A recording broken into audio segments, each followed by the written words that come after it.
Hello, Michael King from Massachusetts Family Institute, and welcome again to another video that we are introducing you to two more great pastors, this time in Worcester, Massachusetts, the second largest city in Massachusetts. And, we've spoken now twice at this particular church, New Life, down in Worcester. And so I want to introduce to you Pastor William and Pastor Elise. Welcome, guys. Hi. Hi, thank you for having us. It's our pleasure. And, I want to get right into a PowerPoint just to talk about specifically Worcester. What's been going on in Worcester, regarding our shared mission. And there's actually been a lot of great stuff going on. And so we'll start here. We're concerned about the sex ed mandate. Pastor William, Pastor Elise, we first met right here at the school committee meeting. I believe this was February of 2019. We had a chance to talk there, and I think maybe 2 weeks after this event, we spoke for the first time at your church. This night in particular, we, as you can see there, beat Planned Parenthood on their mission to get sex ed into Worcester.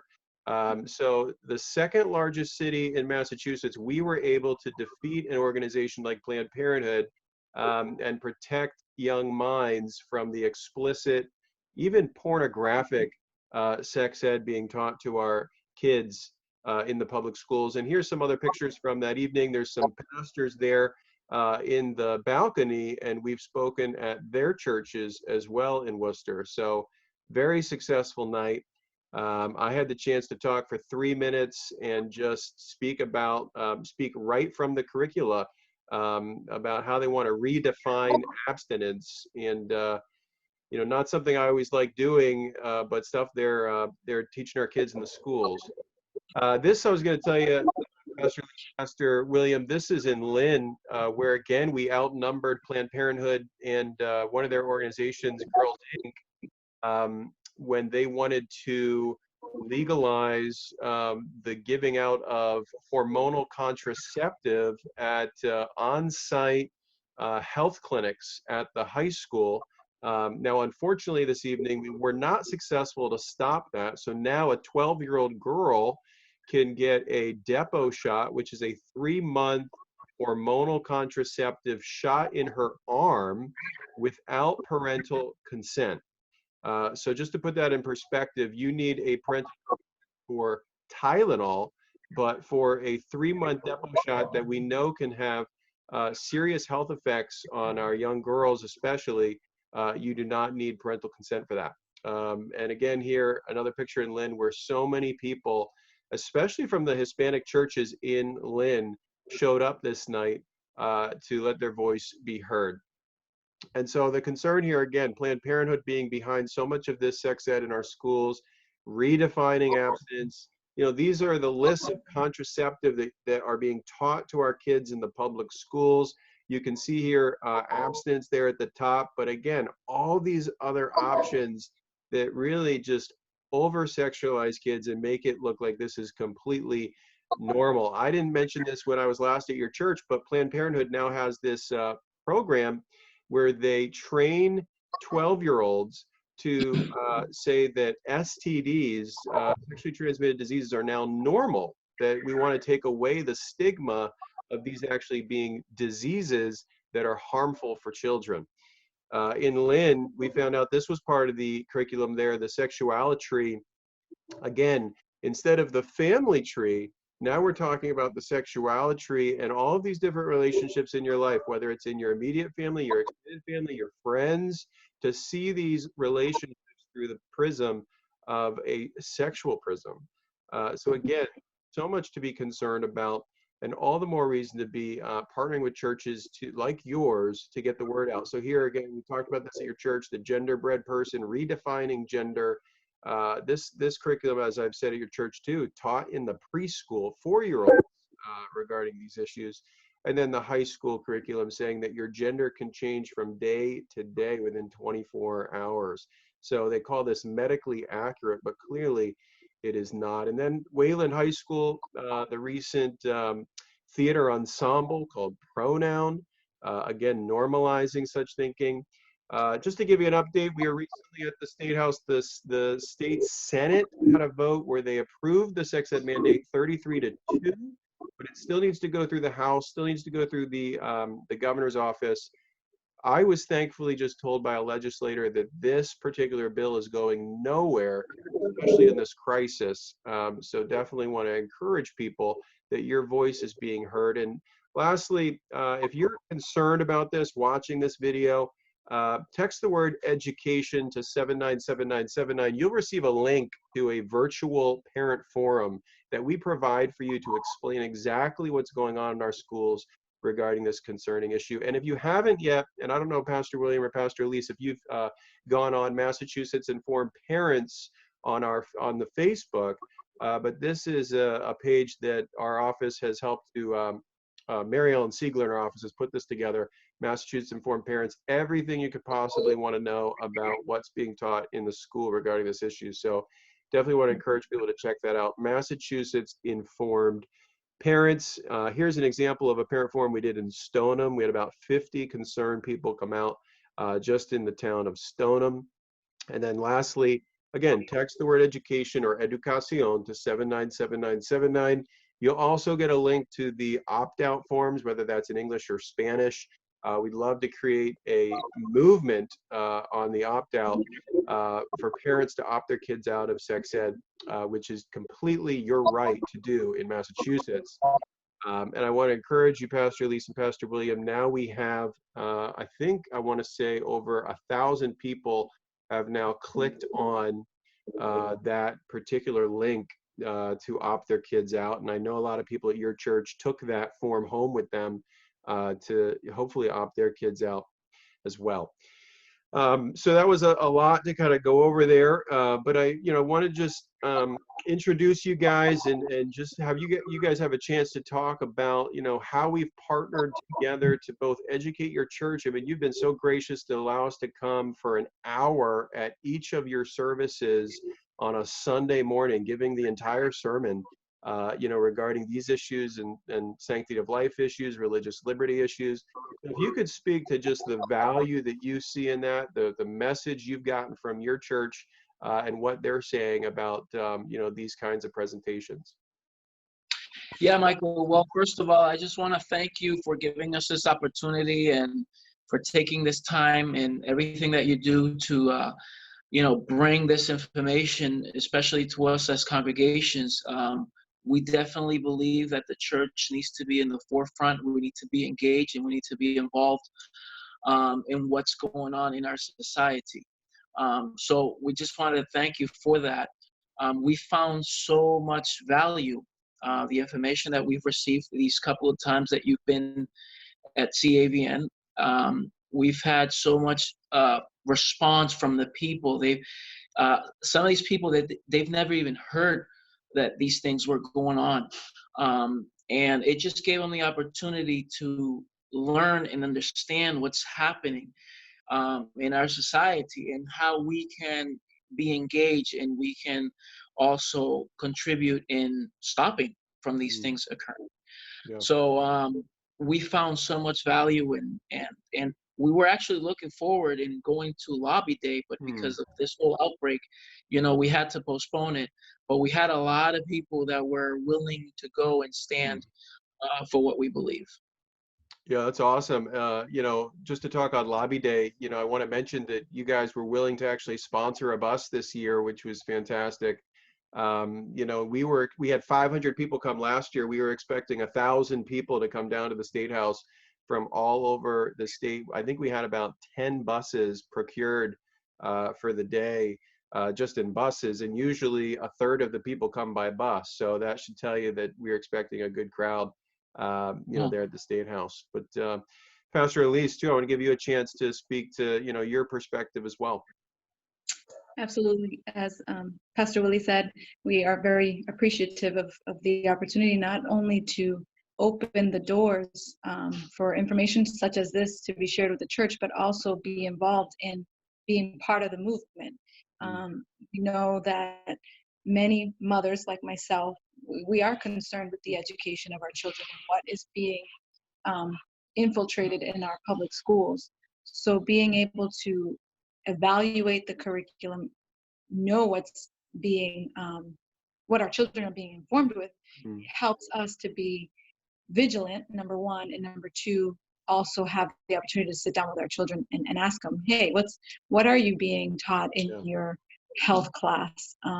What's the information that's being shared in the classroom, and how, as believers in Christ, do we share our faith in love, like the Apostle Paul says, but also stand firm in what we believe in. So I think it's been great, and many mothers have come up to myself sharing their concern about what is being infiltrated in the school system and how they can be a voice for their children.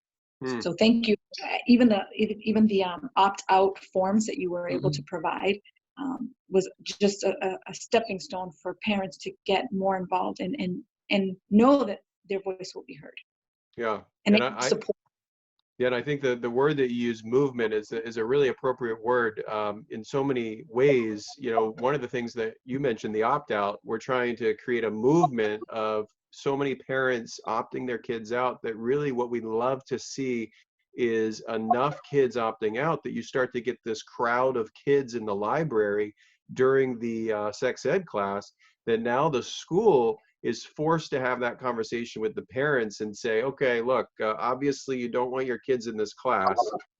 So what would you like to do? And if we can get to that point, you know, we do have a curricula that we believe is age appropriate, we believe is medically accurate, values marriage, values abstinence, but also comes under the frameworks of age appropriate, medically accurate, and evidence-based. So, you know, we have the tools ready when that when that opportunity comes about. So we're super excited about what parents are doing in Worcester. That's great. Yeah, and you know, I want to also just mention real quick. You know, there are before we did church outreach about 3 years ago, we spoke at a church maybe once a quarter. Now, on average, we speak twice a week at churches across the state.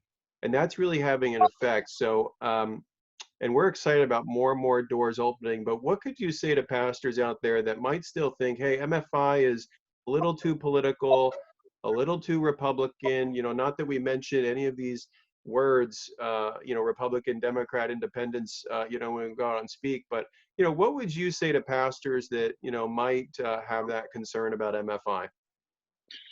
Well, first of all, I don't think that these issues that we're handling are political. They're more about faith. You know, it's basically they're biblical issues. And as church and as pastors, we do need to get involved, and we must be involved. So even though that we are not of this world, but we live in this world, and we should be the salt of the world and the light of the world. And this is just one way that we can make the difference. It's just bringing what we understand, what the Bible is teaching us in managing into these levels. So I do encourage all these pastors to allow ministries and organizations as yourself to help us along the way. You know, one of the things that we really appreciate is that we're not only hearing that you're standing against these values, but you also have the right tools. You provide tools for churches and for pastors so that they're able to manage it correctly. So that's just my encouragement for the pastors to get involved and ask for help. And we just appreciate your help. That's great. You know, one other thing I want to mention too, I was recently speaking at pastor function in Worcester on Main Street, and I might have told you this, but they told me that just on Main Street in Worcester, there's 70 Hispanic churches, if you can believe that, just on Main Street in Worcester. Does that surprise you? Well, no. We've been in Worcester for a long time, so we've known of this, but it is surprising in a way, because if we were able to all come together, none of these things would happen in our city, you know. So there's just, you know, it's just an alert, you know, to pastors to say, hey, we have a lot of churches in our city. If we come together, we can make the difference. Yeah. And be a strong voice. Yeah. Yeah. No, I've been so encouraged. How did you guys find out about the school committee meeting there in Worcester in February? Because I'm not sure that, we had communicated about that. Maybe we did before that, but do you guys remember, how you guys were aware of that?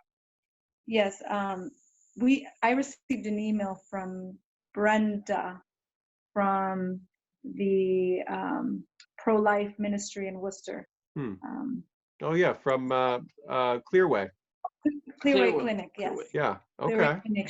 She emailed me and shared that there was going to be a school committee meeting that we might be interested in attending. What the topic was going to be was about the sex education and Planned Parenthood.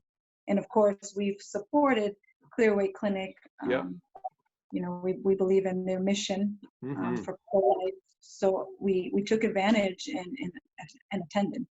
That's great, and I think that's so encouraging because I know Brenda personally, I know Kelly personally over there at Clearway, a wonderful organization, and to see how those organizations, MFI, Clearway, work together to get that messaging out, for you guys to show up and then for the relationship to build in that way, I think just goes to show how the movement is so powerful when all of these great organizations start to work together in unity towards a common mission. So that's great. I didn't know that before, but I'm really encouraged by that. We actually spoke at Brenda's church maybe 6 months ago for the first time as well. So that was great.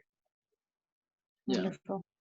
Cool. Well, do you guys have anything else in closing that you wanted to add? No, I think, we've covered a lot of the points, but I think that the Bible says that the people perish due to lack of knowledge. Mhm. And, knowledge is power. And the way that this information is being shared and communicated, not only through your social outlets, but also your presence and your ministries or your organization's presence within these school committee meetings and churches, it's all going to allow the church to have knowledge that we may be absent from, because we can be more, in the zone with the Bible and teaching the Word of God, but there's also these topics that we also need to be aware of and stand firm and share the truth. Yeah. So thank you. Yes, we just want to thank you, Michael. Yeah, no, I appreciate that. And, I always think as a parent of 5 kids myself that, we can, go all through the ins and outs of the gospel message, which is so important, and be teaching our kids about the word. But if we don't know what's going on at the school, where so many of our kids are 40 hours a week, right, being taught this stuff, but, they're coming to church, for an hour on Sunday and maybe for an hour at youth group, but we're not fighting the battle on all these fronts, then you can see why I think we're losing so many kids. You see those statistics about, kids that even grow up in the church, they graduate from church and, they don't come back to church necessarily. And I think one of the concerns is that we're not speaking to the influence of the schools on our kids, and we really need to take that more seriously. And you guys obviously are a great example of doing that with the partnership that we've been able to grow here. So I appreciate you guys so much, and God bless you guys on your mission. You guys, as far as I can tell, just watching those videos in your foyer, all the ways that you're reaching out to your community with the health fair and all kinds of stuff you guys do, I'm sure, during the year. It's a blessing to have you guys in the state of Massachusetts for sure. Thank you, Michael. We too. appreciate it. God bless you. God bless you. Absolutely. God bless you guys as well. Thanks so much for sharing those thoughts today.